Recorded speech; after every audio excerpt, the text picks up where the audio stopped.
no nome de Jesus. Amém.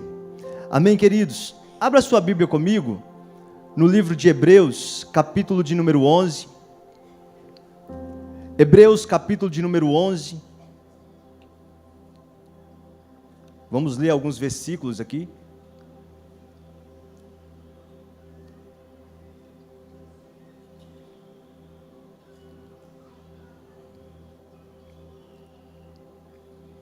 Hebreus capítulo 11, versículo de 1 a 3 diz assim: Ora, a fé é a certeza das coisas que se esperam, a convicção de fatos que não se veem, pois pela fé os antigos obtiveram bom testemunho.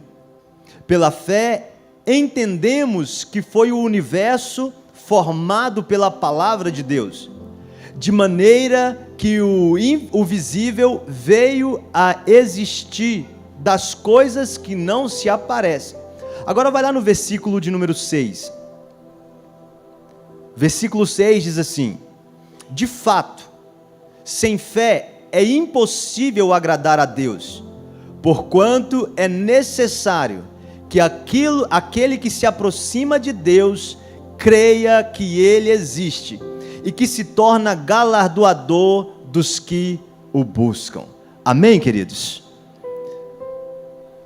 O autor que escreveu a carta aos Hebreus, ele tem uma preocupação muito grande com a vida, com a caminhada cristã.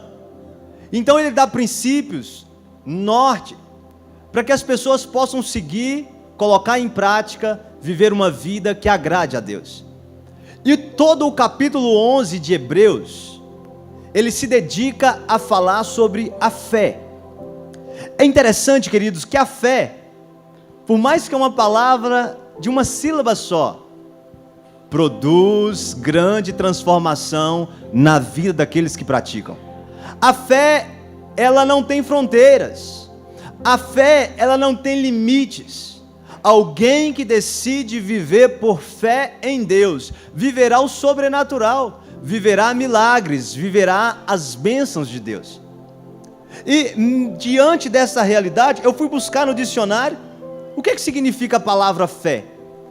E a palavra fé significa confiança absoluta. No nosso caso, confiança absoluta em Deus. Isso é fé. É muito simples, é muito claro. Fé é confiar de maneira absoluta no Senhor. E à medida que nós amadurecemos em Cristo, crescemos também em fé diante de Deus. A fé, como esse controle que está na minha mão, como o interruptor da energia, da lâmpada lá na sua casa, a fé, ela funciona como um gatilho. E quando você aciona o gatilho da fé, é onde o milagre acontece, é onde a oração é respondida, é onde você se conecta com Deus. O próprio autor vai dizer: sem fé é impossível. Não é mais ou menos, não é talvez. Sem fé é impossível agradar a Deus. Veja que a fé, ela vai ser como um termômetro, como um ponto de equilíbrio na sua vida, para você se relacionar com Deus. Então, por favor, nessa noite, se há alguma dúvida no seu coração, alguma incerteza no seu coração, que pense você que Deus não possa agir sobre a sua vida, por favor, lance isso fora, porque a fé vai ser o fator primordial para que Deus faça algo na sua vida. Amém, queridos? Sem fé não vai ter como você se aproximar dele. Sem fé você não consegue acessar os planos, projetos, propósitos do Senhor para a sua vida. E nessa noite eu quero falar aqui para você sobre 3 passos, 3 atitudes de fé que você precisa ter na sua caminhada. É claro que a sua caminhada de fé não se restringe a apenas esses 3 passos que eu te darei nessa noite, mas esses são passos importantes para você crescer, para você aprofundar no seu relacionamento com Deus. O primeiro passo de fé que eu e você precisamos dar é o passo de fé do silêncio. É isso mesmo. A vida cristã, ela precisa ser regada por silêncio. E para isso eu vou contar a história para vocês de um povo, o povo de Israel. O povo de Israel, eles saíram do Egito, libertos por Moisés, caminharam durante 40 anos no deserto. E então agora Moisés, ele morre. E quem assume a liderança daquele povo é Josué. Josué tem agora a missão de levar aquele povo até a terra prometida. Eles estão de um lado do Jordão, e eles precisam atravessar o Jordão, e a primeira cidade que eles encontram depois do Jordão é uma cidade chamada Jericó. Fala assim comigo, Jericó. A cidade de Jericó, ela se tornou conhecida pelas suas muralhas. Havia em Jericó grandes muralhas, intransponíveis, tão grandes, gente, tão altas e tão largas, que casas eram construídas ao longo do muro. Tamanho era esse muro, era grande. Chamava atenção porque havia ali como uma espécie de vila para soldados, vila para habitantes em cima do muro. Então, quando o povo de Israel, que está vindo de 430 anos de pura escravidão, vivem durante 40 anos no deserto, agora o primeiro obstáculo que eles vão ter, sob uma nova liderança, porque o povo estava acostumado a ver os milagres, a ver a mão de Deus através de Moisés, mas agora quem está na liderança do povo é Josué, alguém que está tendo a oportunidade de liderar um povo que já viveu algo sobrenatural, que já viveu coisas incríveis, e agora o desafio de Josué é ultrapassar, passar por cima dessas muralhas, é vencer a primeira cidade, a cidade de Jericó. E aí, irmãos, agora eles chegam, eles atravessam o Jordão, Deus opera um milagre, e aí agora eles estão diante daquelas muralhas. E então Josué, muito temente a Deus, com muito tremor, ele vai falar com Deus e pede a Deus um direcionamento. Ele pede ao Senhor para o Senhor conduzi-los. Ele pede ao Senhor para clarear a mente dele de como deveria ser a estratégia, como deveria ser as ações para destruir, para enfrentar aquela cidade. E aí a gente já espera, né? Qual vai ser a tática? Qual vai ser a tática que Deus vai usar para destruir essa cidade? Qual vai ser a tática que o Senhor vai usar? E por incrível que pareça, irmãos, Deus não deu a tática como um canhão, um tanque, bombas, dinamites, coisas do tipo. Mas a estratégia que Deus entregou para Josué foi: vocês, durante 7 dias, vocês darão volta em torno desta cidade. Vocês andarão durante 7 dias. Agora, aqui está o ponto mais interessante: que vocês vão andar, vocês vão caminhar, mas em silêncio. Nenhuma palavra sairá da boca de vocês. Olha o que o texto diz: porém ao povo ordenará, dizendo: não gritareis, nem fareis ouvir a vossa voz, nem sairá palavra alguma da vossa boca. Por incrível que pareça, a estratégia de Deus foi o silêncio. A estratégia do Senhor foi: durante 7 dias, vocês vão caminhar, vocês vão dar voltas sobre essa cidade, sem sair uma palavra da boca de vocês. Isso aqui me chama a atenção, irmãos, porque Jericó, a cidade grandiosa, poderosa, a cidade conhecida pelas suas muralhas incríveis, ela está prestes a ruir diante do silêncio de um povo que se colocou à disposição de Deus. E isso me ensina algo poderoso para a minha e para a sua vida. O silêncio, por incrível que pareça, pode fazer milagres acontecer sobre a sua vida. O silêncio, como uma atitude de fé, pode mover estruturas intransponíveis sobre a sua vida. O silêncio, como ferramenta de fé, pode fazer milagres acontecer sobre a sua vida. Posso ouvir um amém? Nós não estamos preparados, não é verdade, para ficar calado. A gente gosta de falar, a gente gosta de conversar, a gente gosta de discutir, a gente gosta de, não, eu quero colocar meu ponto de vista, eu quero falar o que eu acho, eu quero falar o que eu penso, é sempre assim. Mas o Senhor está nos ensinando que existem milagres, que para nós acessá-los, precisamos ficar em silêncio. Vira para alguém que está do seu lado e fala assim: fica em silêncio. Sabe, queridos, nós precisamos aprender a guardar o nosso coração. Nós precisamos, tirar aquela expectativa. Sabe aquele tipo de gente que gosta de comentar tudo, gosta de falar tudo que vai fazer? Amanhã, semana que vem eu vou fazer uma viagem, mês que vem eu vou ser promovido. Você gosta de contar tudo, falar tudo para todo mundo. Deixa eu te falar, segura a onda, segura um pouquinho. Para de comentar os seus planos. Para de falar da próxima ação que você vai fazer. Deixa eu te falar, guarde o seu coração de expor aquilo que o Senhor está prestes a fazer, a realizar na sua vida. É lógico que Deus tinha uma estratégia por detrás de mandar aquele povo ficar em silêncio. É claro que Deus tinha um objetivo. Qual era o objetivo, pastor? Imagina você dando a volta naquela muralha e olhando, rapaz, Josué, rapaz fraquinho, Moisés era bom, agora Josué, você acredita que ele vai derrubar isso aqui? Imagina, irmão, se Deus permite que aquele povo ande em volta daquela muralha, vai cair isso aqui não. Isso aqui nós podemos voltar para o Egito, comer carne, comer cebola, comer pepino. Está me entendendo? Você já parou para perceber que na sua vida, às vezes, coisas estão prestes a acontecer, você começa a falar demais, dá tudo errado? Você começa a falar demais, sai tudo menos do jeito que você planejou, menos do jeito que você achou que ia dar certo. Por quê? Porque o silêncio também funciona como uma armadura, como uma ferramenta de fé.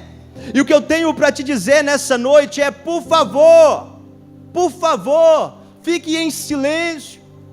Não sai falando tudo para todo mundo, não. Guarde o seu coração. Confunda o inimigo. Deixa eu te falar uma coisa: silêncio não significa inércia. Silêncio não significa que você está parado. Silêncio não significa que as coisas não estão acontecendo na sua vida. Aquele povo, eles estavam calados, mas eles estavam caminhando. Então guarde essa frase no seu coração: você pode estar até calado, mas está caminhando, está se movendo, está fazendo algo. Amém, irmãos? Você não precisa ficar falando para todo mundo, apenas se mova em direção ao propósito, ao projeto de Deus para a sua vida. A coisa mais difícil que tem é caminhar e não falar. Caminhar e ninguém vai ficar sabendo. Eu estou indo em direção. Ninguém sabe. O que vai acontecer? Ninguém está sabendo. Qual que vai ser o próximo passo? Ninguém está sabendo, porque Deus mandou ficar em silêncio. Imagina o povo de Jericó olhando aquela cena. Parecia um cortejo, todo mundo caladinho, ninguém falava nada. Mas os céus estavam se movendo. Deus tinha um plano perfeito. Deus tinha um plano ideal para mover-se em direção àquele povo. Então fique em silêncio, querido, enquanto eles estão falando. Fique em silêncio enquanto eles estão criticando você. Fique em silêncio quando se levantaram contra a sua vida. Fique em silêncio. Guarde o seu coração. Você não precisa se defender. Você não precisa... Não. Guarde o seu coração. Deixem falar o que quiser de você. Guarde o seu coração. O Senhor está contigo. Qual é a ordem? A ordem é: no momento certo, vocês irão falar. No momento certo, vocês irão bradar. No momento certo, vocês soltarão o grito da vitória. Mas calma o seu coração, segura. Essa é a palavra, continue caminhando, continue andando. É interessante que sobre o silêncio nós precisamos aprender sobre isso, querido. Precisamos aprender não apenas a falar e ficar calado. Precisamos aprender qual é o tempo de falarmos e ficarmos calados.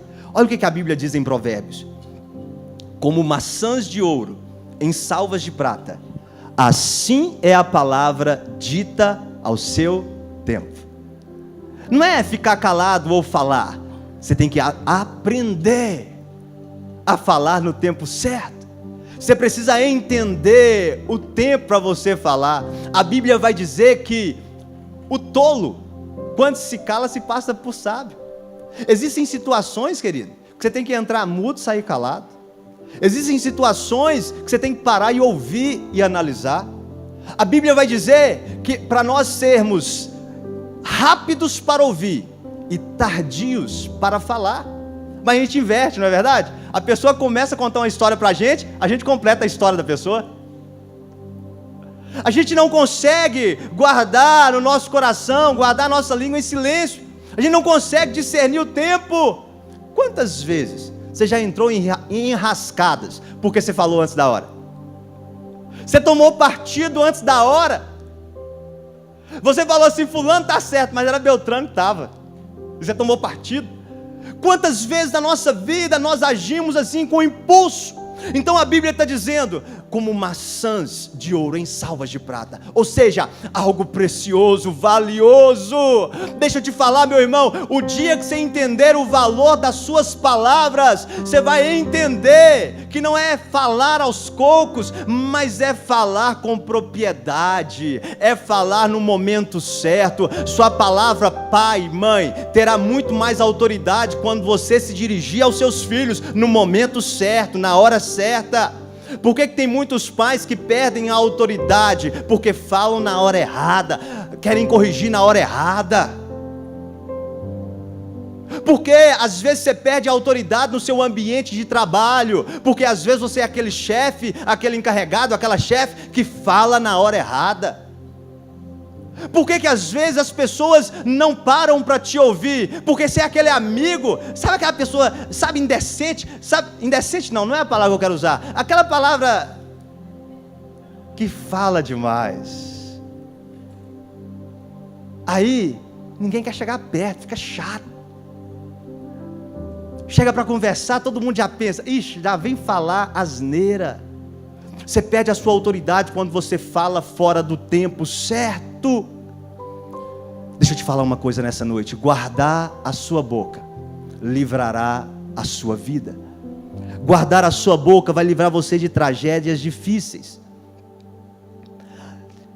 As falas mais importantes de Jesus durante a crucificação, quais foram? Jesus foi condenado em silêncio. Jesus caminhou pela via dolorosa em silêncio. Agora Jesus está crucificado, preso no madeiro. E ele fala duas falas que para mim são muito importantes. A primeira que Jesus fala é: Pai, perdoa-lhes, porque eles não sabem o que fazem. Essa fala de Jesus fala muito. Jesus, queridos, ele sabia o nível de guerra que ele estava enfrentando. Ele sabia o nível de batalha que ele estava enfrentando naquela cruz. Só que nenhuma daquelas pessoas que cuspiram no seu rosto, que bateram nele, que estavam blasfemando contra ele, xingando ele, nenhuma daquelas pessoas sabiam o nível, não tinham nível de entendimento de qual batalha Jesus estava enfrentando naquele momento. Ninguém sabia. E aí, irmãos, eu quero trazer isso aqui para a sua vida, para a minha vida. Você já se deu conta das discussões, dos conflitos, das brigas que você entrou? E para você discutir, ao invés de você elevar o nível, você teve que abaixar. Você ficou mais ignorante, mais burro, mais tolo, para ter que discutir. Por quê? Porque a pessoa tinha um nível de maturidade tão abaixo do seu, que para você discutir, você deve descer lá embaixo. Você compreende que existem discussões que você nunca vai vencer? Porque com a pessoa que você está discutindo, ela não tem capacidade para entender o que você está discutindo. Tem alguém aqui que está me entendendo? Sabe, queridos, então existem situações na vida que você tem que ficar em silêncio, não adianta você entrar para o conflito. Imagina Jesus tentando explicar para aquelas pessoas a sua guerra. Ele tentou fazer isso no Getsemane, ninguém entendeu. Eles estavam dormindo, lembra? Pedro, Tiago e João dormiram porque não compreendiam o nível de batalha que Jesus estava enfrentando. E é assim também na sua vida. É necessário ter maturidade para ficar em silêncio. Jesus só fala assim: Pai, perdoa eles, eles não sabem o que estão fazendo. Senhor, perdoa eles. Às vezes sua oração, sua fala vai ter que ser essa, irmão. Oh Deus, perdoa eles, que não sabem nem o que está falando. Perdoa eles, Senhor. Não leva isso em consideração não, Senhor. Sabe, irmãos, nós precisamos entender isso. A crucificação era um espetáculo. Quando uma crucificação acontecia, queridos, era um espetáculo. Todo mundo saía para ver. Parava a cidade. Todo mundo queria assistir aquele evento público. Por que as pessoas queriam assistir? Porque lá elas iriam ver alguém sendo torturado.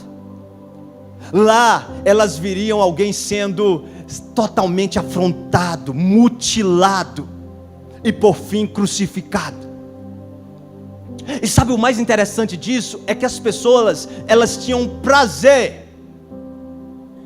Elas tinham prazer em ver alguém sofrendo. Elas gostavam. Sabe por quê, irmãos?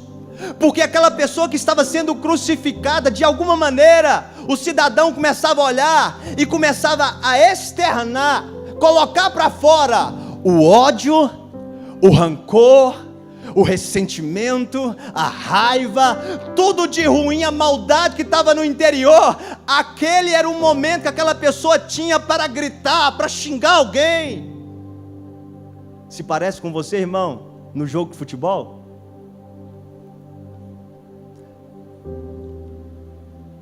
Aquelas pessoas se extravasavam. Aquelas pessoas colocavam para fora não o melhor delas, mas o pior delas. Elas gostavam, por quê? Porque ali as inseguranças delas não existia. Tem alguém pior do que eu, tem alguém sendo crucificado. Então minha insegurança agora, eu vou demonstrar minha insegurança através de gritos, de xingamentos. Eu vou demonstrar a minha maldade agora, xingando essa pessoa. Sabe, queridos, eles não estavam entendendo que Jesus era o Filho de Deus. Eles não estavam entendendo que quem estava sendo crucificado era o Filho de Deus. Para eles tanto faz. Era só mais um bandido. Era só mais um marginal sendo crucificado. Eles não tinham noção que quem que estava ali era aquele que pode perdoar pecado, pode limpar a culpa. Eles não compreendiam isso. Então imagina Jesus tentando lhes explicar a missão, a obra que ele estava fazendo ali. Não tinha jeito. É a mesma forma você, pai e mãe, pega a sua criança, vai tentar dar remédio, e aí você sabe que o remédio é a solução para a enfermidade do seu filho. A hora que você vai colocar na boca, vai aplicar a vacina, o que acontece? Seu filho te vê como inimigo, não é verdade? Chora, esperneia. Essas pessoas aqui, elas olham para Jesus e elas veem Jesus como inimigo. Mesmo que tudo que Jesus fala para elas é: Pai, perdoa. Perdoa eles porque eles não sabem o que fazem. Perdoa eles porque eles não sabem o que estão fazendo. Ei, querido, deixa eu te falar uma coisa. Sabe essas pessoas aqui que estavam xingando Jesus? Essas pessoas sou eu. Essas pessoas é você. Somos nós. E às vezes o Pai está olhando para nós dizendo assim: não vou te condenar, vou te dar mais uma chance. Há um texto na Bíblia que eu amo muito que diz assim: o motivo de nós não termos sido destruídos é porque a misericórdia do Senhor se renova sobre nós a cada manhã. Sabe por que você está respirando hoje, querido? Porque o Pai não levou em conta aquelas boboseiras que você falou. Sabe por que você está vivo hoje? Porque o Pai olhou e viu seus comportamentos errados e não decidiu te fulminar com a ira dele. Pelo contrário, usou de misericórdia com você e deu mais uma oportunidade, mais uma chance, mais um novo dia para você recomeçar. Esse é o nosso Deus que nos sustenta, mesmo olhando para nós um tremendal de lamas, alguém que não merece nada, Ele nos dá tudo de si. Esse é o nosso Senhor, esse é aquele que nos ama. E aí, queridos, qual é a outra fala que Jesus fala? Jesus também, pregado naquele madeiro, ele diz assim: está consumado. Tetelestai. Sabe, essas foram as duas falas mais marcantes de Jesus. Numa ele diz: Pai, perdoa eles, porque eles não sabem o que fazem. Na outra ele está dizendo: está consumado. A obra foi feita. Jesus guardou silêncio o tempo inteiro, mas na hora de falar, Ele libera perdão. Na hora de falar, Ele concretiza, Ele termina aquilo que Ele veio fazer. Eu não sei se você compreende a profundidade disso, se você entende a dimensão disso, mas o seu Senhor, o seu Cristo, Ele não se preocupou hora nenhuma em tentar se justificar, em tentar mostrar para os outros se Ele estava certo ou estava errado. Não, mas Ele se preocupou com duas coisas: primeiro, liberar perdão. Não vou carregar rancor, não vou carregar mágoa, não vou tentar me justificar. Essa é a primeira coisa. Cristã que está aqui nessa noite, por favor me entenda, tira esse rancor do seu coração, tira essa mágoa, tira esse ressentimento, não carregue isso com você, não leve isso para amanhã, não comece a sua semana odiando alguém no seu coração, não comece a sua semana levando alguém nos seus ombros, sem falta de perdão, não faça isso. Segunda coisa, faça aquilo que você foi chamado para fazer. Está consumado. Tetelestai, a obra que eu vim fazer, eu estou consumando ela. O Senhor está dizendo: eu não vou perder tempo com outra coisa, eu vou consumar a obra que eu vim fazer, pelo propósito pelo qual eu fui criado. Esse eu vou cumprir até o fim. Isso aqui é lindo, queridos. Isso aqui te ensina que às vezes o silêncio nos levará, às vezes, a sermos tidos como vergonha, como chacota. As pessoas talvez nos xingarão, brigarão conosco, mas não tem problema. Eu estou esperando o momento, aquele momento que o Pai dirá: benditos do meu Pai, vinde para as moradas eternas. O que é isso, pastor? Deixa eu te falar. Jesus disse: aquele que perseverar até o fim, a este será lhe dado a coroa da vida. Aleluia. Ninguém vai entender, querido, ninguém vai entender, vai dizer: mas que crente trouxa, que crente burro. Ninguém vai entender porque você está calado, mas você sabe, no seu coração há uma convicção de que o reto e justo juiz está olhando por você. Você não está lutando uma causa sozinho, você não está enfrentando uma guerra sozinho. O Deus que está nos céus também está olhando para a sua realidade terrena, para te sustentar, para te levantar, para te colocar de pé. Aleluia.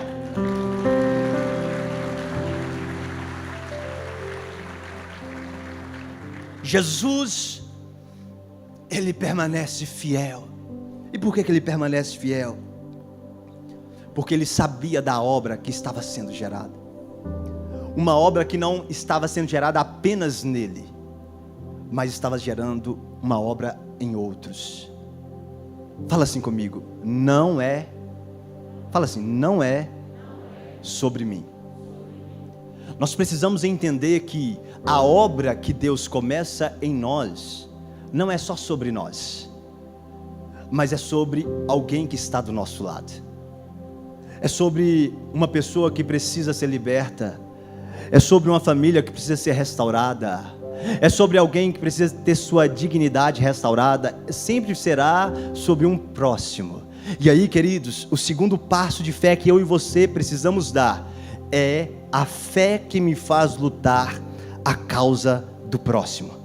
A fé que me faz lutar não a minha própria causa, não a minha própria questão, mas me faz lutar a causa do outro. A Bíblia vai contar a história nos evangelhos, em Lucas mais precisamente. Jesus estava numa casa e a casa estava abarrotada de gente, cheia de gente. E aí chegaram alguns homens com um moço em uma maca. Esse moço era paralítico. E ao tentar entrar na casa não havia espaço. Eles então tiveram uma ideia, subiram no telhado, cavaram um espaço no telhado e desceram em forma de um guindaste aquele paralítico exatamente no lugar onde Jesus estava. E aí, queridos, isso aqui é interessante. Olha o que o texto diz. Vieram então uns homens trazendo em um leito um paralítico e procuravam introduzi-lo e pô-lo diante de Jesus. Isso aqui é interessante, querido. Por quê? Porque isso aqui diz muito mais respeito sobre os homens que fizeram isso do que propriamente o paralítico. O paralítico era um paralítico, alguém enfermo, alguém que necessitava de ajuda, alguém que precisava ser ajudado. Agora, esses homens decidiram que iam parar a vida, dar um stop na vida para ajudar alguém. Eles decidiram tirar o foco de si mesmos e colocar o foco da vida deles para ajudar alguém. Por favor, querido, essa semana, por favor, tenha uma atitude para com alguém. Isso é muito importante. Pastor, um paralítico. Sabe, irmãos, nós estamos vivendo agora, né, a bênção de sermos pais, eu e a Mariana. A Mariana está ali com um rapazinho ali, o irmão Benjamin está ali no colo dela. O irmão Benjamin, nós estamos evangelizando ele, estamos levando ele em tudo quanto é culto, tá vendo, irmãos? Tá? E o Benjamin, ele já está pesando uns 6, 7 quilos. É um pacote de arroz, mais de um pacote de arroz. E aí, pensa, a fortaleza do pai e a fortaleza da mãe. Olha a estrutura óssea nossa, tudo magrelo. Só que é interessante que as pessoas pegam o Benjamin no colo e falam assim, não, mas que menino pesado. Só que a Mariana, eu vou falar dela, não vou falar de mim, que é ela que fica com ele o dia inteiro. A Mariana já acostumou. Carrega o menino para baixo, para cima e nem sente. Agora, imagina você carregando um pacotinho de arroz o dia inteiro. O braço dói, fica desajeitado, é ou não é verdade? Agora imagina, queridos, carregar um paralítico. Um paralítico. Imagina a cena. Não é algo fácil, não é algo simples. Eu vou em velórios o tempo inteiro e volta e meia eu tenho lá a oportunidade de participar do cortejo carregando um caixão. Vocês já notaram o peso? Por quê? Não tem jeito, não tem pega. Assim é ajudar o próximo. Assim é ajudar alguém. É a sensação de carregar um peso além da conta. O que esses homens estão fazendo aqui foge do que é zona de conforto. Não está confortável. Não é interessante parar minha vida para ajudar alguém. Só que isso move os céus. Então eu preciso ter fé. Uma fé que lute. Uma fé que vá de encontro ao outro. Uma fé que se preocupe com a vida do outro. Uma fé que me coloque na disposição a ter uma atitude. Sabe, irmãos, o que o texto vai dizer? Que Jesus então, vendo a fé daqueles homens, Jesus então, vendo a fé daqueles homens, Jesus curou aquele moço. Agora, como que é interessante, como que se pode ver a fé? Como que se pode notar a fé de alguém? É muito simples. A fé é uma atitude.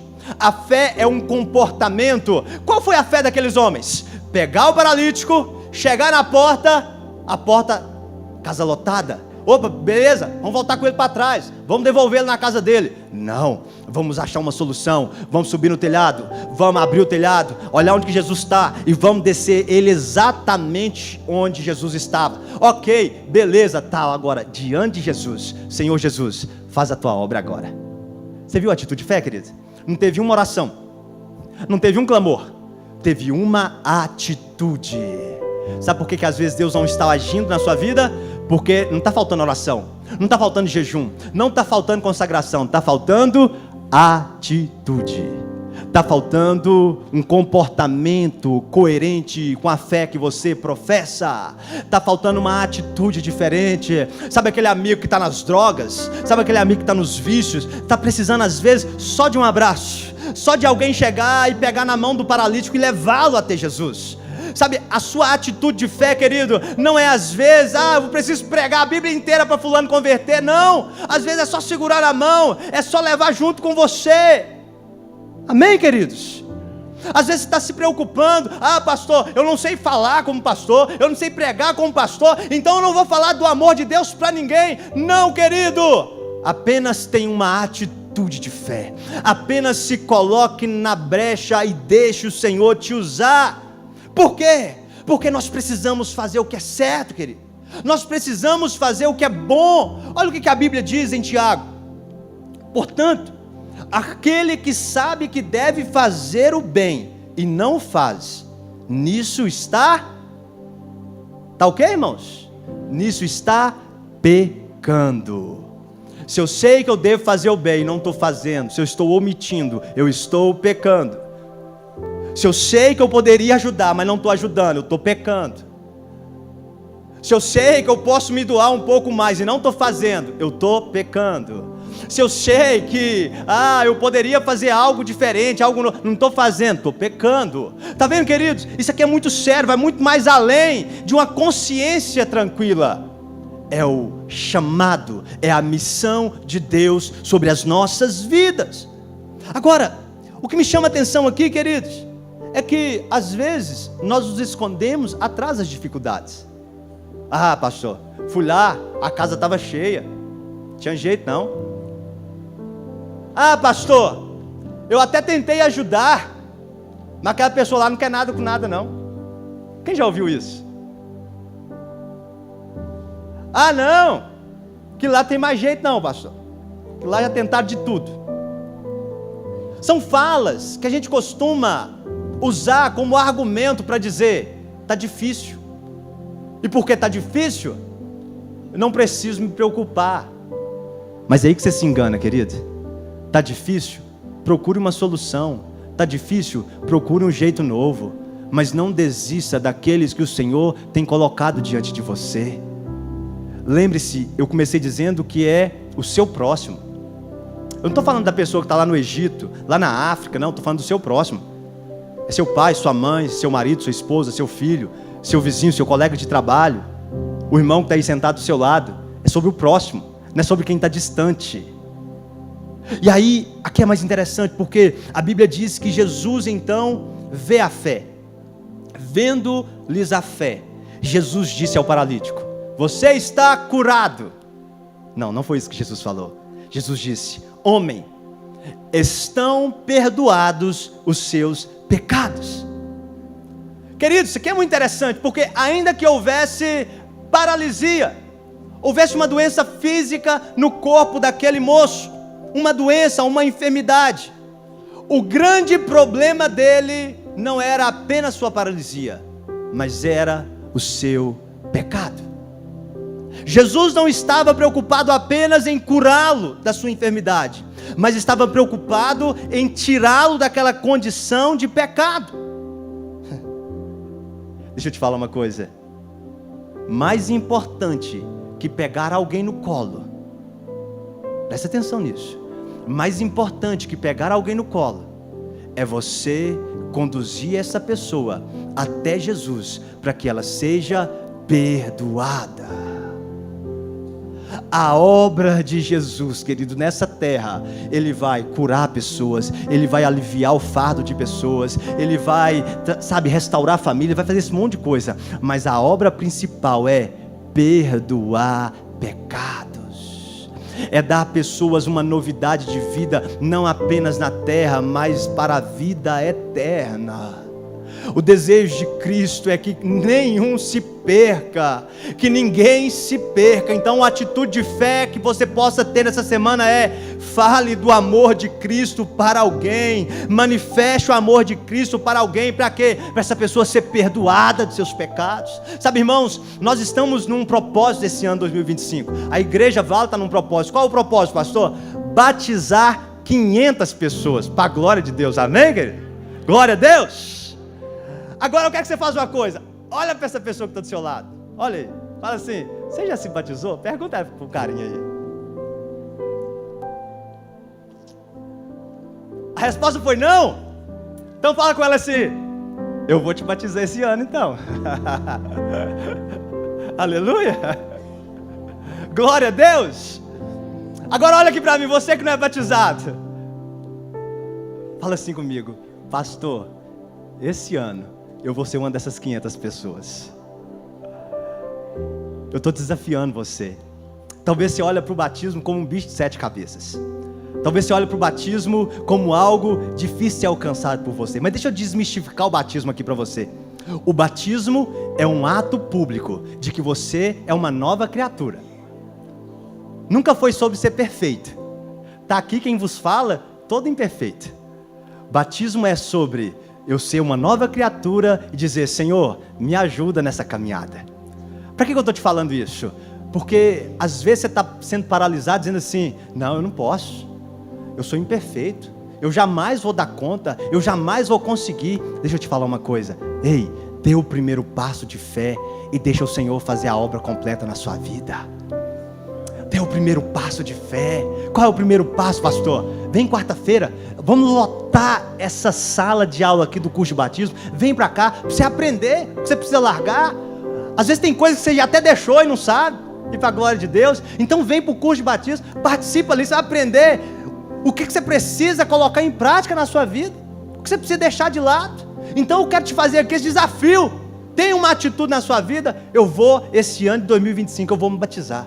Esse ano de 2025 eu vou assumir um compromisso com o Senhor Jesus. Esse ano de 2025 eu vou largar os trem errados para trás e vou abraçar Jesus. Vou andar com Jesus. Amém, queridos? Glória a Deus. E nós vamos estar aqui celebrando com você, nós vamos estar aqui glorificando a Deus com você, nós vamos estar aqui te abraçando, te ajudando em todos os momentos.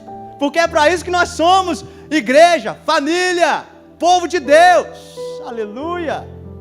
Queridos, nós precisamos ter uma atitude de fé. E a nossa atitude de fé é: eu vou fazer algo que eu não estou fazendo. Então, se eu não sou batizado, eu vou me batizar, eu vou tomar essa decisão. Se eu sou batizado e venho na igreja apenas esquentar banco, eu vou fazer algo, eu vou servir, eu vou fazer alguma coisa na igreja. Pastor, por favor, o que é que tem para fazer na igreja? Tem um monte de coisa, irmão, tem um monte de coisa. Deixa eu te falar, deixa eu te falar aqui, presta atenção nisso. Deixa eu te falar, presta atenção. Você não precisa preocupar em limpar, em fazer isso. Não. Aqui, presta atenção. Se preocupe. Eu quero que você tenha essa preocupação na igreja. Eu vou me preocupar em trazer o meu amigo para perto de Jesus. Amém, querido?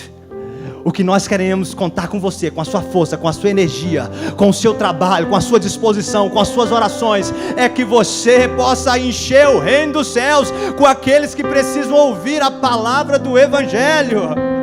Glória a Deus. Você é uma ferramenta nas mãos do Senhor. Você é um instrumento nas mãos do Senhor para a salvação de muitas pessoas. Fé que não para apenas em mim, fé que não resolve apenas os meus problemas, mas fé que alcança o outro, que transforma a vida do outro. E para que mais eu preciso de fé, pastor? Fé para andar com Deus.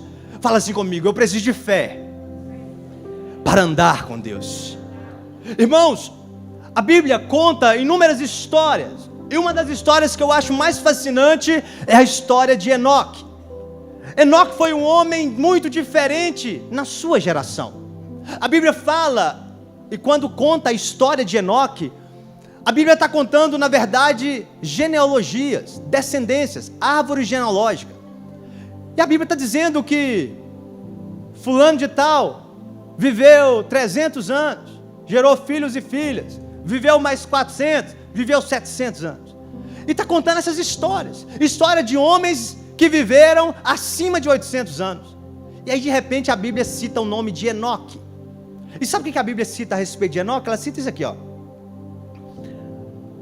Andou Enoque com Deus, e já não era, porque Deus o tomou para si. A hora que chega na hora de Enoque, o que a Bíblia preocupa em dizer? Não é que ele viveu 900, 800 anos, mas a Bíblia diz, andou Enoque com Deus. E Hebreus, que nós lemos, na galeria da fé, lá está escrito sobre Enoque, e está dizendo assim, ó, pela fé, Enoque andou com Deus. Pela fé, Enoque foi trasladado. Pela fé, Enoque viveu algo diferente das demais pessoas, dos contemporâneos, porque ele decidiu, antes de qualquer coisa, andar com Deus. Sabe, irmão, você precisa ter fé para um monte de coisa, mas isso aqui é principal. Você precisa ter fé para andar com o Senhor. Fé para andar com Deus significa que às vezes você vai ter que ir contra a multidão. A multidão vai estar indo para cá, você vai estar indo para cá. A multidão vai dizendo, não, isso está certo. Você vai ver, não, opa, Deus não aceita isso. Há um livro, eu não sei se tem o filme desse livro, mas é um livro bem interessante, que eu quero te aconselhar a lê-lo, que é Em Seus Passos, o que faria Jesus? É um livro antigo. Em seus passos, o que faria Jesus? Andar com Deus é exatamente isso. É você todos os dias de manhã se levantar e dizer, o que Jesus faria nessa situação? Como Jesus se comportaria diante disso? Isso é fé para andar com Deus. É você ir contra um sistema, é você ir contra uma realidade que se opõe à sua vida. Sabe aquele momento da vida, querido, que você está apertado, que você está em dificuldade, aí todo mundo diz assim, é só contar uma mentira que você ganha dinheiro nisso daí. Mas você está andando com Deus, você está andando com o Senhor. Aí você fala assim, peraí, o pai da mentira é o Satanás, mas meu pai é Jesus Cristo de Nazaré. Então eu não vou andar com o Satanás, vou andar com o pai. Estou em dificuldade, esse dinheiro ia salvar minha vida, ia dar uma ajudinha bem boa, mas eu vou permanecer verdadeiro. Não, rapaz, o que tem a ver, rapaz? Todo mundo trai mulher, por que você não vai trair? Isso é bobagem, deixa, passa de boa. Mas você tem um relacionamento com o Senhor, ainda que ninguém vai saber, ninguém vai descobrir, está em off, mas você não vai fazer, porque você anda com aquele que é fiel. Como que você vai ser infiel? Você anda com aquele que te acolhe. Como que você não vai ser acolhedor? Você anda com aquele que é misericordioso, como você não agirá com misericórdia? Você anda com aquele que é leal, que é justo, e como não viver a plenitude daquilo que Ele é? Sabe, irmãos, andar com Deus aí na contramão é dizer não para as minhas vontades, para os meus desejos, e ainda que seja muito difícil para mim, eu vou abraçar tudo aquilo que Deus gerou para mim. Eu vou abraçar com fé, com verdade, com convicção, tudo aquilo que o Senhor tem como vontade dEle para a minha vida. Eu não vou parar no meio do caminho, eu não vou desistir. A minha geração está toda errada, está toda bagunçada, não tem problema. Eu vou permanecer caminhando com o meu Senhor. Como Enoque, a Bíblia fala, porque Deus o tomou para si, porque Deus o tomou para si. Queridos, ele andou tanto com Deus, que agora já não era apenas Enoque, mas era Enoque e o Senhor, era o Senhor e Enoque, não havia mais, sabe, distância entre Deus e Enoque, os dois falavam a mesma linguagem, os dois estavam caminhando para o mesmo lugar, os dois estavam no mesmo propósito. Paulo vai dizer isso em outras palavras, Cristo vive em mim, e esse viver agora, eu não vivo mais eu, mas é Ele quem vive em mim. Não é eu que vivo, não são as minhas vontades, não são os meus desejos, é Ele que decide, é Ele que me direciona, é Ele que aponta o norte para a minha vida. Querido, eu quero te dizer nessa noite, tenha fé para viver na total dependência de Deus, tenha fé para confiar que os planos dele são muito melhores que os seus, tenha fé para levantar amanhã cedo e dizer assim: Senhor, o meu caminho está entregue ao Senhor, faça a tua vontade, Jesus, faça a tua vontade na minha casa, faça a tua vontade no meu trabalho, Senhor. Irmão, eu quero te convidar a depositar, a confiar que o Senhor tem um plano perfeito. E como fazer isso, pastor? Você precisa ser espiritual, querido. Você precisa ser espiritual. Não dá para ser natural querendo viver andando com Deus. Olha o que Paulo vai dizer. Ora, o homem natural não aceita as coisas do Espírito de Deus, porque eles são loucura, e não pode entendê-las, porque elas se discernem espiritualmente. O homem natural, ele não aceita as coisas de Deus. Para o homem natural, você chegar para ele amanhã e falar assim: vamos orar?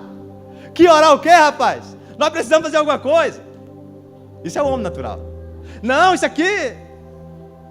O homem natural não aceita as coisas de Deus. O homem natural não consegue aceitar. Por quê? Porque não consegue compreender. Você consegue colocar isso como termômetro sobre a sua vida? Você está sendo natural ou espiritual? Como você está enfrentando as situações da sua vida? Naturalmente ou espiritualmente? Talvez você está olhando para o seu trabalho e está dizendo assim: rapaz, isso é o governo. Aí alguém fala assim: faz o L, não é assim? É o governo, é isso, é aquilo. Será que é natural ou espiritual? Será que é algo físico que você está enfrentando, ou existe algo sobrenatural? Existe algo se movendo nas estruturas celestiais? Se o homem natural não consegue compreender as coisas de Deus, o que eu preciso ser, pastor? Você precisa ser espiritual.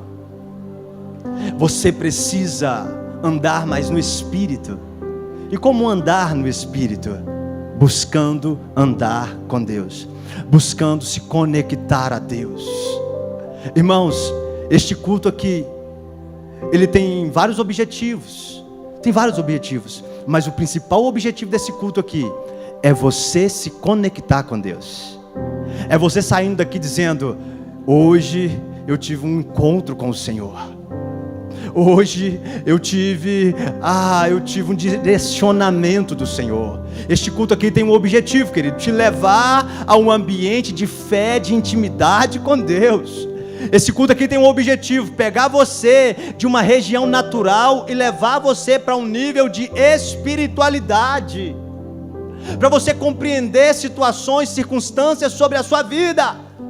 Por isso eu quero te convidar a se colocar de pé neste momento.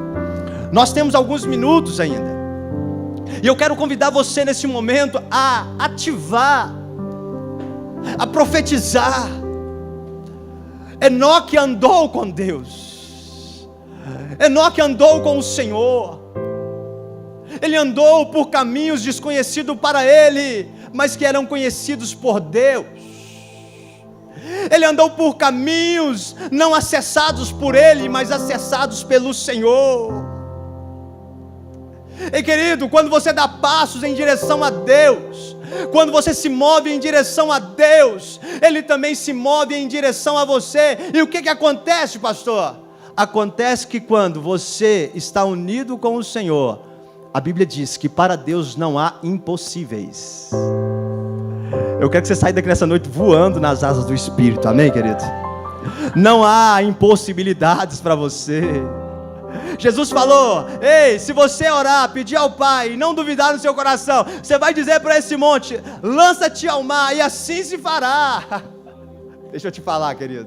Andar com Deus tem um objetivo: tirar você do ceticismo, tirar você da incredulidade e levar você a um ambiente de fé, de ousadia, de coragem em Deus. Tem muita gente que está com medo do impossível, está com medo do difícil, está com medo da dificuldade, mas eu estou aqui para declarar sobre a sua vida que não existem impossíveis, que o seu Deus não possa trazer possibilidades.